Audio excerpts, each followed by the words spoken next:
सिद्धार्थनगर उत्तर प्रदेश सरकार की भ्रष्टाचार के प्रति जीरो टॉलरेंस नीति की बड़ी परीक्षा ग्राम पंचायत दैयार में सामने आ रही है। यहां मनरेगा योजना के तहत करीब 7.91 लाख के कथित घोटाले की लोकपाल जांच पूरी हो चुकी है, लेकिन कार्रवाई अभी तक शुरू नहीं हुई है। जांच रिपोर्ट में स्पष्ट हुआ है कि एक ही कार्य के 2 अलग अलग आईडी पर दिखाकर सरकारी धन का गबन किया गया, फिर भी न धन वसूली हुई, न प्रधान सचिव का निलंबन और न ही कोई एफआईआर दर्ज हुई।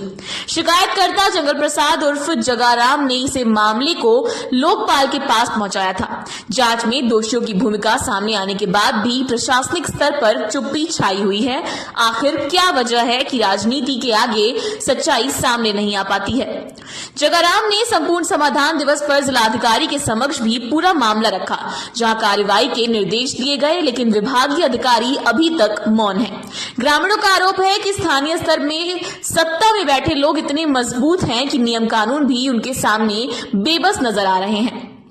एक ग्रामीण ने कहा, प्रधान और सचिव जैसे पदों पर बैठे लोगों के खिलाफ कार्रवाई नहीं हो पा रही तो गरीब मजदूर न्याय की उम्मीद किससे करे? मनरेगा जैसी योजना जो ग्रामीणों की रोजी रोटी से सीधे जुड़ी है, उसमें घोटाला सामने आने के बावजूद प्रशासन का मौन सरकार की मंशा पर सवाल खड़े कर रहा है।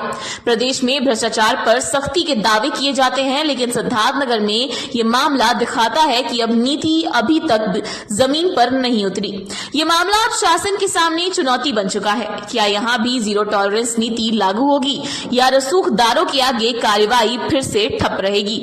समान मामलों में उत्तर प्रदेश के अन्य जिलों में मनरेगा घोटालों पर जांच के बाद कार्रवाई के उदाहरण मिले हैं, लेकिन इस विशिष्ट देईपार मामले की कोई आधिकारिक पुष्टि या आगे की अपडेट अभी तक सार्वजनिक रूप से उपलब्ध नहीं हुई है। सर, मेरा नाम जंगल प्रसाद है, ग्राम देईपार है, विकासखंड डुमरियागंज। मैं देईपार के रहने वाला हूँ। उसके बाद हमने शिकायत किया था, फर्जी मनरेगा से 2 बार पेमेंट निकाला गया।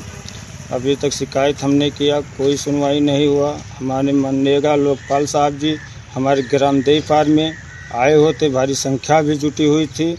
उसमें हमको रिपोर्ट भी लगा दी कि ठीक है, जो है इसमें सबके ऊपर कार्रवाई होना चाहिए। पेपर में भी छपा हुआ है, आज तक कोई कार्रवाई नहीं हुआ है। किस दबाव में हुआ नहीं है ये तो हमको पता नहीं है सर, क्योंकि आप लोग का क्या है कि आप लोग जानिए इस चीज़ को और न्याय हमको दिलाइए।